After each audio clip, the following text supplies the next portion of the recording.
새로울 신, 매울 신, 무엇보다 믿을 신, 뉴스 신세계 헬마우스 임경민 작가 오셨습니다. 어서 오세요. 안녕하세요. 매주 화요일에는 김민하 평론가와 함께합니다. 어서 오세요. 안녕하세요.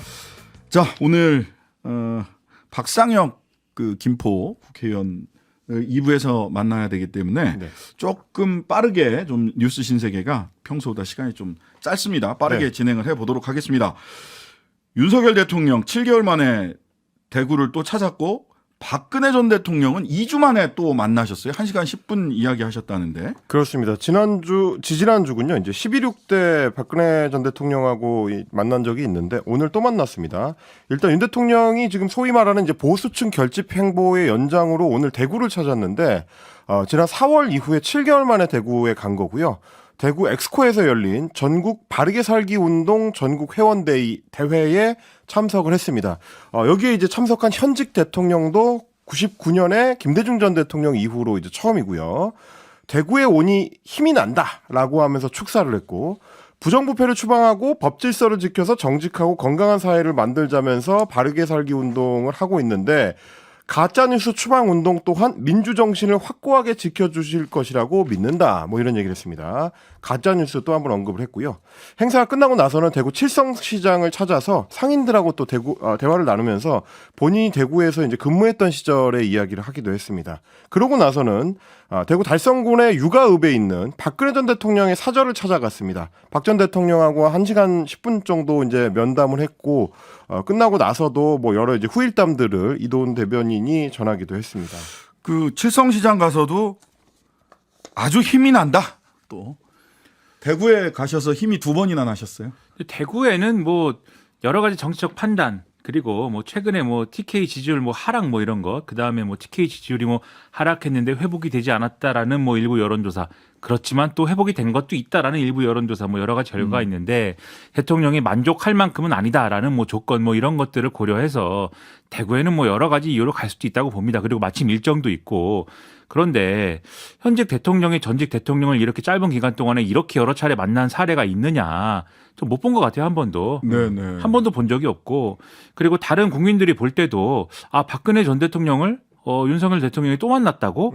라고 하는 거에 있어서는 다소간의 놀라움과 당혹스러움이 분명히 있을 것 같습니다. 그러면은 왜 그렇게 할까에 대해서는 그렇죠. 제가 볼 때는 상당한 의문이 있어요. 그러니까 이거는 제가 볼 때는 아무리 정치적인 뭐 노림수가 있다, 뭐 정치적인 노림수는 많이 얘기할 수 있는 거 아니겠습니까? 뭐 박근혜 전 대통령이 가지는 상징성이랄지, 그 다음에 윤석열 대통령이 어쨌든 검사 시절에 뭐 이분을 뭐 국정농단 관련 수사를 특검으로서 검사 시절이 아니죠. 특검으로서 했기 때문에 그거에 대한 여러 가지 이제 영향이나 이런 것들을 보수층 내에서 갖고 있는 어떤 생각이나 이런 것들 불식시키기 위해서랄지 뭐 이런 여러 가지 영향들을 뭐 얘기할 수 있겠지만 그거보다는 제가 아무래도 윤석열 대통령이 마음에 빚이 있는 거 아니냐 이런 생각을 하지 않을 수가 없어요. 근데 그런 생각보다는 제가 볼 때는 현직 대통령으로서는 미래를 보고 미래를 얘기할 때 아니냐 저는 그런 생각이 계속 들거든요. 그러니까 박근혜 전 대통령도 그렇고 박정희 전 대통령도 그렇고 계속 윤석열 대통령이 그 부분을 계속 얘기하는데 오늘도 그 얘기를 했습니다. 박정희 전 대통령이 과거에 뭐 수출전략진흥회의 이런 데서 했던 회의 자료를 그 언제적입니까? 그게 40년 전, 40년 전, 50년 전에 했던 그런 회의 자료를 지금 꺼내 보면서 야 이때 이런 생각을 했다니 옹고지신이라고 그때 했던 생각을 내가 배우겠습니다. 이렇게 말씀을 했는데 그때 그 자료를 꺼내 볼 게 아니라 그 과거 얘기를 할 게 아니라 그 과거에 민주화냐 독재냐 이 얘기할 게 아니라 국정농단 얘기 아직도 할 게 아니라 지금은 이제 미래에 대한민국 어디로 가야 되냐 얘기를 해야 할 때 아니겠습니까? 그리고 국민들 그걸 바랄 거고요. 과거 얘기를 이제는 그만할 수 있도록 좀 미래를 향하는 행보를 해줬으면 좋겠다. 혹시 모르겠습니다. 박근혜 전 대통령을 뭐 정치적으로 영입을 해가지고 뭐 중요한 자리를 맡길 요량이 아니라면 장관을 시킬 요량이 아니라면은 이런 행보는 자제하는 것이 옳다. 저는 그렇게 생각합니다. 저는 이 박근혜 전 대통령을 만나고 대구 칠성시장 간 것도 간 건데요. 드디어 트리플 크라운을 달성을 하셨어요. 윤석열 대통령이 지난 10월 13일 새마을운동 중앙협의회 참석하셨습니다. 그다음에 자유총연맹 직접 참석하셨죠. 그 이후에. 그리고 오늘 바르게 살기까지 소위 국고 지원을 받는 3대 관변단체 행사에 다 참여를 하셨어요. 다. 그것도 한 달 상관에 다 참여를 하셨어요. 올해 새마을회 중앙협의회가 487억 원 국고보조금, 바르게 살기 166억 원, 자유총연맹 122억 원. 예산, 건전재정, 카르텔 이런 이야기들이 적용되지 않는 곳이 바로 3대 관변단체들이다. 그리고 이 3대 관변단체들이 어떻게 태동을 했느냐를 보셔야 됩니다. 자유총연맹의 전신은 뭐예요? 반공연맹 이승만 전 대통령이 만든 겁니다. 새마을운동 중앙협의회 박정희 전 대통령이 만든 단체입니다. 바르게 살기 협의회 본인들은 89년부터 시작됐다고 하지만 이미 국회 의사록이나 이런 걸 보면 이게 소위 전두환 정권 시절에 사회정화협의회, 사회정화위원회, 사회정화운동협의회라고 하는 단체. 사회정화위원회는 뭐 했던 데예요? 삼청교육대 했던 데입니다. 즉 이승만, 박정희, 전두환 3대 정권의 보수 정권에서 관변단체로 동원을 위해서 소위 보수 정권의 동원을 위해서 만들었던 단체들을 약 한 달 사이에 트리플 크라운을 작성하셨다. 윤석열 대통령이.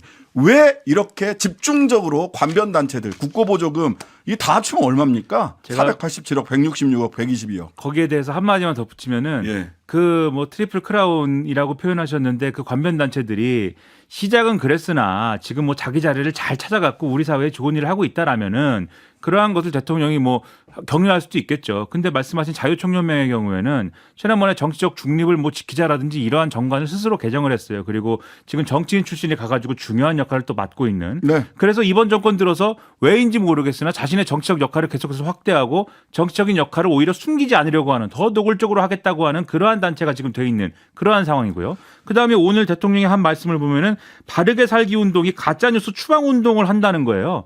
그렇더라고요. 지금 가짜뉴스 추방 운동이라는 거는 굉장히 정치권에서 힘을 싣고 있는 뭐 그러한 어떤 이슈인 것이고 정치적인 운동으로 비화될 어떤 그러한 가능성이 굉장히 큰 이슈 아니겠습니까? 그러면 이게 총선 앞두고 이게 뭘 의미하겠느냐 우려가 되는 거거든요. 그러한 우려가 현실이 되지 않아야 될 텐데 걱정입니다. 12구 참사 시민 추모 대회는 정치색이 있는 곳이라 대통령이 가지 않는다.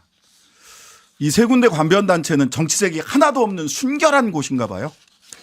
이전에 민주화 이후에 대통령들이 현직으로는 그곳에 가지 않았었던 이유가 있는 건데 대통령실에서도 좀 한번 생각을 해봤으면 좋겠습니다. 네. 자, 이뉴한 위원장은 김종인 전 비대위원장을 만났네요. 그렇습니다. 소위 이제 통합행보의 연장인데요. 오늘 김종인 전 비상대책위원장을 만났고요. 지난주 유승민 전 의원을 만난 데 이어서 계속해서 소위 비윤계 인사들하고의 만남을 연속적으로 이어가고 있습니다. 이뉴한 위원장 같은 경우에 이제 오늘 회동을 마치고 나서 김종인 위원장이랑 어떤 대화를 나눴는지 일부 밝히기도 했는데 직접 한번 들어보시겠습니다. 97년 IMF 때부터 그 양극화 문제가 대두돼서 굉장히 그게 풀리지 않았다 여태까지. 그래서 그런 말씀을 많이 주셨어요. 민생 문제, 경제 문제에 많은 조언을 받았습니다. 그 다음에 두 번째로 큰 것은 당신이 의사이냐? 근데 좀 칭찬을 해주셨어요. 처방은 참 잘했는데 환자가 그 약을 안 먹으면 어떡할 거냐? 그 약을 먹어야 된다. 실제로 변화를 이끌어내야 된다. 좋은 말씀이에요. 저도 공감했고 명심하겠습니다 하고 나왔습니다. 감사합니다. 이상입니다. 환자가 누군가요? 그게 약간 뉘앙스의 차이가 있는 것 같습니다. 처방 잘했다, 환자가 약을 먹어야 된다라는 거에 대해서 김종인 위원장이 기자들한테 직접 밝힌 내용하고는 약간 좀 차이가 있었는데 그래서 여쭤봤습니다. 자, 처방을 어떻게 평가하느냐라고 기자들이 질문했더니 김종인 위원장은 그 처방이라는 게 아직 약효가 잘 나지 않는 것 같다. 환자는 국민의힘이다. 또 이렇게 이제 규정을 했고요. 김 전 위원장이 이제 국민의힘이 약을 먹지 않는다라고 왜 표현을 하셨냐라고 물어봤더니 당이 혁신안을 여러 개 만들었는데 일단 반응이 없다. 해당 의원들이 거기에 순응할 건지 아닌지 반응이 없기 때문에 혁신위원장으로서는 답답할 수밖에 없다는 거고, 그거는 결국 험지 출마를 권고받고 있는 당 지도부나 친윤계 의원들이 반응하지 않고 있는 거를 지금 지적한 걸로 보입니다. 그러면서 동시에 뭘 얘기를 했냐면 대통령을 언급을 했습니다. 약을 국민의힘에 먹이려면 대통령께서 어떤 자세를 가지는지에 달려있다. 최종적으로 용산에서 영향력을 행사해야 문제가 해결되는 것이다. 그러니까 대통령이 변해야 된다라는 취지의 말을 한 겁니다. 그러니까요. 약간 뉘앙스가 다릅니다. 그렇죠. 근데 제가 궁금한 거는 요즘에 이제 언론 보도를 쭉 보면은 김기현 대표의 거취에 대해서는 뭐 여러 가지 얘기가 나와요. 그러니까 네. 한 번은 김포 출마설이 한 번 있었고, 네. 근데 오늘은 보니까 뭐 불출마에 가까운 뭐 불출마설 비슷한 얘기 뭐 나왔다. 그냥 간접적인 무슨 뭐 전언입니다만은 본인이 한 얘기는 아닙니다만은 그런 취지의 무슨 얘기를 했다. 뭐 이런 얘기가 나오는데 권성동 의원이라든가 장제원 의원이라든가 아마도 인요한 위원장이 겨냥하고 있을 것으로 추정되는 이 소위 말하는 윤핵관에 해당하는 그러한 분들은 지금 거치 얘기가 전혀 없어요. 제가 왜 두 분을 얘기하냐면은 나머지 이제 두 분인 윤한홍 의원, 이철규 의원의 경우에는 뭐 거론되는 바가 없고 특히 이철규 의원의 경우에는 지금 이제 인요한 혁신위원장이 좋은 분이라고 그랬잖아요. 네. 그러니까 아마도 겨냥 안 하고 있는 것 같다. 그렇죠. 그러니까 이제 두 분이 아니냐라는 건데 이 두 분의 경우에는 지금 오히려 반발하는 것 같다. 그러한 어떤 지금 혁신의 요구인지 인요한 혁신위원장 개인의 권고인지 모르겠으나 어쨌든 반발하고 있는 것 같다라는 분위기인 거고 오늘 로컬뉴스의 보도를 보니까 최고위의 혁신위가 예를 들면은 정식으로 이 안건 그러니까 지금 이제 친윤계 일부 의원들하고 대표가 불출마를 하든지 험지 출마를 하든지라고 하는 안건에 대해서 이 좀 안건을 올려갖고 처리해달라고 요구하려고 하는데 우리는 나중에 이거는 다 일괄 처리할 테니까 지금은 다루지 않겠습니다라고 하는 분위기다라는 보도도 지금 나오거든요. 그럼 제가 궁금한 건 뭐냐면 지금 인요한 혁신위원장의 이러한 지금 처방, 그러니까 처방이 맞는 처방인지 틀린 처방인지 모르겠지만 어쨌든 뭔가 처방을 한 거 아니겠습니까? 약을 안 먹는 사람들에게. 근데 약을 안 먹는다고 하는 환자의 태도가 대통령 용산의 어떤 의향하고 맞는 건지 아니면 처방은 용산과 코드가 맞는 처방인데 그 용산의 이 코드가 맞는 처방을 환자가 오버하는 것인지 저는 이게 상당히 궁금한데 환자가 이 정도로 고집을 피울 정도라면 그것도 지금까지 김기현 대표하고 윤핵관하고 어느 쪽이 더 그럼 용산하고 가까운 거냐라는 거 따졌을 때 아무래도 우리 유권자들 국민들은 윤핵관이 더 가깝지 않아 이런 생각을 좀 할 수밖에 없는 상황 인 거지 않습니까? 그럼 아마도 이 처방 자체를 용산하고 좀 코드가 안 맞는 처방을 지금 내린 것인 것 같기도 하다. 이런 생각도 들어서 이게 2중 3중에 지금 어려움이 지금 있는 것이 아니냐. 애초에 처방 자체가 용산하고의 어떤 이 당과의 어떤 그러한 관계를 해소하는 것조차도 아니었는데 그 틀린 처방조차도 용산이 수용하지 않고 있는 거 아니냐. 이런 의심이 들어서 여러모로 좀 어렵겠다. 이런 생각이 좀 듭니다. 뭐 이런저런 소식들이나 저도 취재를 좀 해봤는데 윤핵관 4명에 대해서 4명에게 대통령이 뭐 불출마 내진 수도권 출마 얘기를 했고 한 명은 알겠습니다. 2명은 생각해 보겠습니다. 한 명은 답을 안 했다. 네. 이런 얘기가 있고요. 오늘 이제 중앙일보 칼럼에도 예. 언급이 된 내용이죠. 답을 안 한 분은 무소속 출마를 할 거냐 출마를 하지 않을 거냐. 그리고 그 자리에는 매우 고위급 검찰 출신이 그 자리로 간다. 여론조사가 돌아간다. 뭐 이런 소식들이 지방에서는 다 지방에 계신 분들이니까 올라오기도 합니다. 예. 어디서부터 어디까지 인요한 위원장이 용산과 뜻을 함께 조율을 하고 얘기가 되는 건지 이건 뭐 여전히 좀 지켜봐야 될 대목이 아닌가 싶기는 합니다. 이 여의도 소문이라는 게 사실 여러 가지 소문이 하루하루 버전을 달리해서 막 나오고 맞습니다. 하는데 이게 각자가 어디서 나온 출처나 이런 것들이 또 다 불분명한 것들이 있어요. 나중에 그렇죠. 보면은 어떤 사람이 다른 사람을 겨냥해서 내보내는 것도 있고 네. 자가 발전하는 것도 있고 나중에 가면 이상해지기 때문에 잘 맥락을 봐야 됩니다. 자, 오늘 인요한 위원장이 김종인 전 비대위원장과 만났다는 소식이 알려지니까 이준석 전 대표가 페이스북에 어르신 만나면 정치에 대한 고견을 듣는 것도 항상 흥미롭지만 공부해보라고 던져주신 아젠다들이 더 흥미롭다라고 하면서 김종인 비대위원장과 본인의 아주 특수관계를 어필을 했고 굉장히 강조를 했습니다. 인 위원장은 내일은 또 대구를 찾아서 홍준표 대구시장 만날 예정이라고 하니까요. 뭐 계속 지켜보도록 하고요. 오늘 국회에서 운영위가 있었고 과방위에서 청문회가 있었죠. 그렇습니다. 운영위에서는 대통령실에 대한 국정감사가 열렸는데 민주당에서는 이 지난번에 있었던 뭐 대통령실을 향한 미국의 도청이라든지 아니면 이제 검찰 인사가 너무 치우쳐 있다. 검찰 중심으로 인사가 너무 치우쳐 있다. 이런 부분들을 좀 지적을 했습니다. 박상혁 민주당 의원이 윤석열 정부가 검찰이 100여 명 포진한 검찰 카르텔 정부다라고 이야기를 했더니 김대기 비서실장이 실제로는 1%도 안 된다. 이렇게 맞섰습니다. 그러면서 수석 비서관 이상을 보시면 검찰 출신 한 명도 없고요. 내각의 빅3라고 하는 총리 비서실장, 국가안보실장도 검찰 출신 아니고 비서관 몇 명 있는 정도인데 이것도 뭐 찾아보면은 지난 정부하고 비교했을 때 크게 많은 건 아니다. 이렇게 좀 답변을 했고. 이거는 근데 총리 비서실장이 검사 출신이죠. 총리의 비서실장. 네, 그렇죠. 총리의 비서실장. 본인은 모르는 사람이에요. 그 한 총리의 대통령이 추천해줘서 너무 좋다고 감사하게 받았다. 이렇게 얘기를 했고요. 비서실에 공직기강 비서관이나 인사기획비서관이나 총무비서관이나 이런 분들 전부 다 검찰 출신이잖아요. 중앙 대검 옮겨온 줄 알았다라고 얘기할 정도로. 그다음에 국가안보실장은 김태호 라인으로 쫙 정리가 돼 있잖아요. 소위 한국 자유회의라고 하는 스트레이트 보도에 따르면 그쪽에 뉴라이트, 뉴에 이런 분들로 이렇게 얘기하는 거는 사실은 본질을 흐리는 얘기 아닙니까? 그 과거에 국정원 기조실장도 검사 출신이 검사 갔다가 출신이에요. 들이받아가지고 그래서 난리가 났는데 또 검사 출신 또 보냈다가 또 보냈어요. 그래서 이제 논란되고 뭐 이랬던 거 아닙니까? 네. 그래서 이 실질적으로 요직 그 주요 통로를 어디를 맡고 있느냐 뭐 이런 게 중요한데 그냥 총리, 비서실장, 국가안보실장, 검사 아니다 이렇게 얘기하면 끝나는 건가?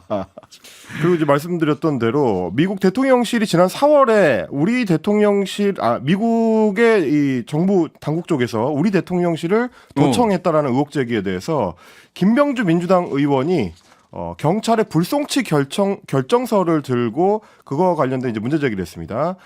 국가안전보장회 NSC의 회의가 유출되는 사안에 대해서 미국의 도감청 의혹을 우리 대통령실에 전면 부인을 했는데 이게 소위 말하는 이제 시긴트, 그러니까 첨단 장비를 이용해서 첩보 활동을 하는 식으로 해가지고 빼간 게 아니라 휴민트, 그러니까 각각 대인 접촉, 사람을 만나가지고 첩보 활동을 한 결과다라고 경찰에서 일종의 이제 증언이 나왔다는 거고요. 그러면 시긴트가 아니라 사람을 통해서 흘러나갔다면 그거는 더 큰 문제다. 이게 바로 간첩이고 제가 봤을 때는 여기 앉아 계신 분 중에 간첩이 있다는 얘기가 된다라는 게 민주당 김병주 의원의 주장이었는데 조태용 국가안보실장은 사람을 놓고 그렇게 말씀하시는 건 적절치 않아 보인다고 반박을 했고요. 국민의힘 김성원 의원도 야당 발언도 어느 정도 선은 넘지 말아야 된다라고 이야기를 하면서 대통령실을 상대로 간첩이 있다고 하는 거는 심각한 표현이다 이렇게 지적을 했습니다.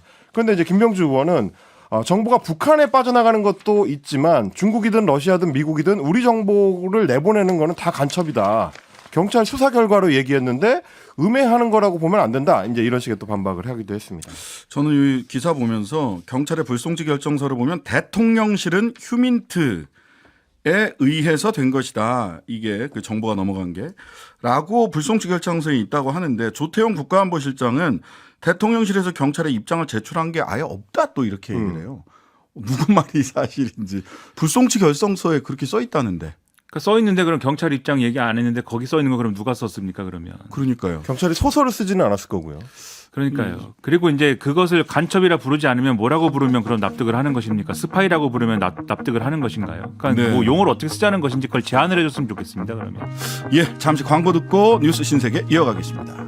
신장식의 뉴스 아이킥 임경빈, 김민아 두 분과 함께 뉴스 신세계 이어가겠습니다. 오늘 과기정통위에서는 박민 KBS 사장 후보자 인사청문회가 있었습니다. 그렇습니다. 그렇지 않아도 사실 이제 박민 KBS 사장 후보자 관련해 가지고는 인사청문회 열리기 전부터 여러 의혹 제기가 있었는데요. 특히 오늘 청문회를 파행시킬 정도로 논란이 된 거는 청탁금지법 위반 의혹과 관련된 문제 제기였습니다. 네. 민주당 고민정 의원이 이 사안을 이제 청문회 전부터 계속 제기를 해왔었고요.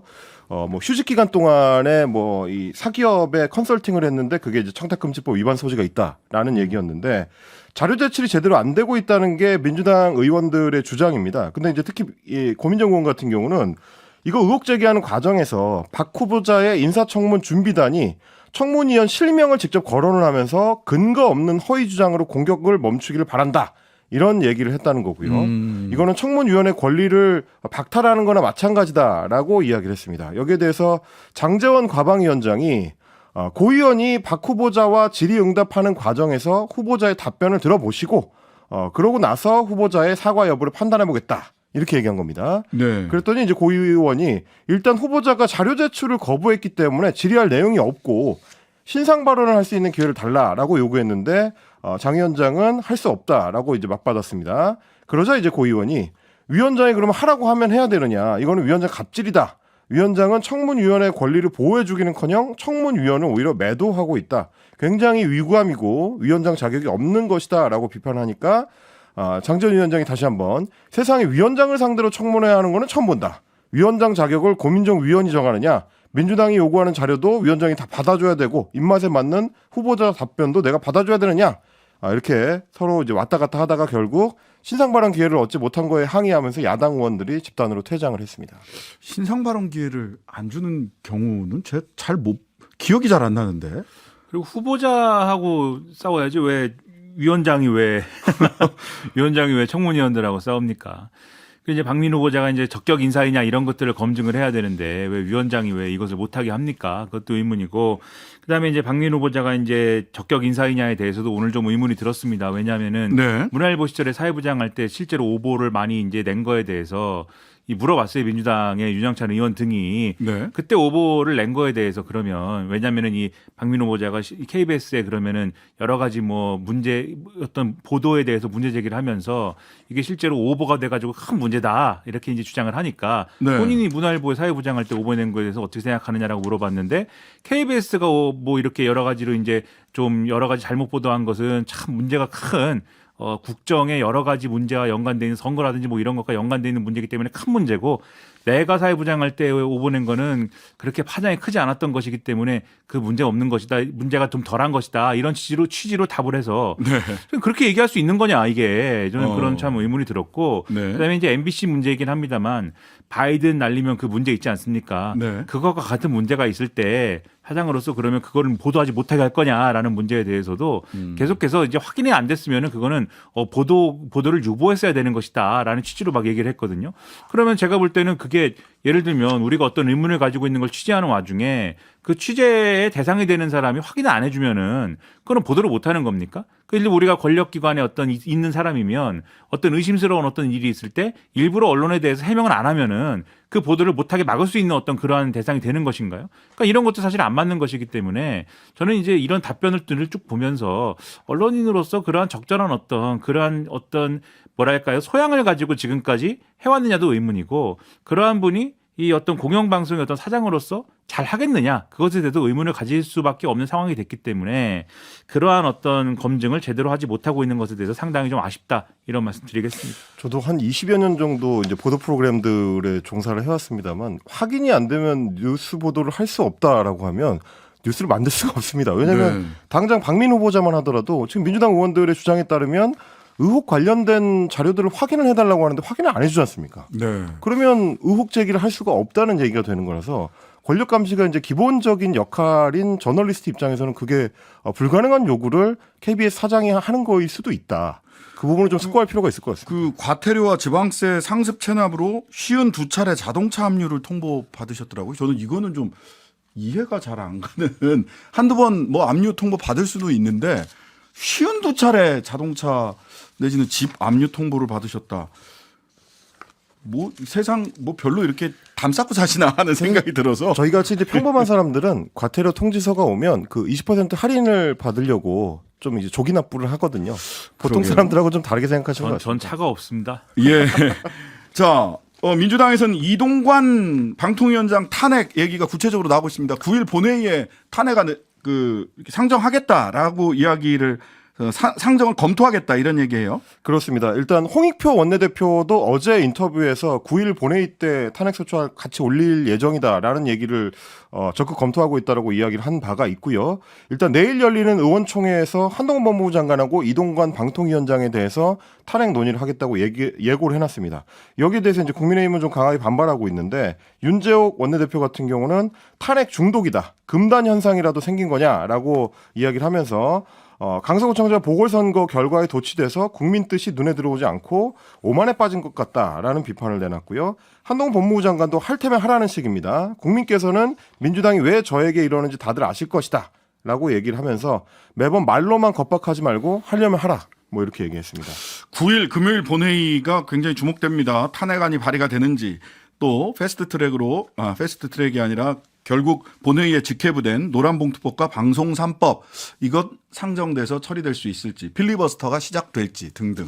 근데 이제 민주당이 탄핵을 왜 하는지에 대한 설명을 국민들에게도 적극적으로 하는 건 필요하다고 봐요. 그건 당연하죠. 네. 근데 이제 탄핵을 누구로 할지에 대해서 확정한 게 아니지 않습니까? 네. 장관은 그게 된 다음에 입장을 얘기도 되거든요. 근데 한동훈 장관은 탄핵 얘기만 나오면은 나를 탄핵하세요라고 자꾸 얘기를 합니다. 알겠습니다. 오히려 그게 정치적으로 비칠 수 있기 때문에 그게 부적절하다라고 저는 말씀드리겠습니다. 뉴스 신세계 헬마우스 임경빈 작가 김민하 평론가와 함께했습니다. 감사합니다. 고맙습니다. 하루 종일 기다려지는 진짜 시사. 평일 저녁 6시 5분 신장식의 뉴스 하이킥.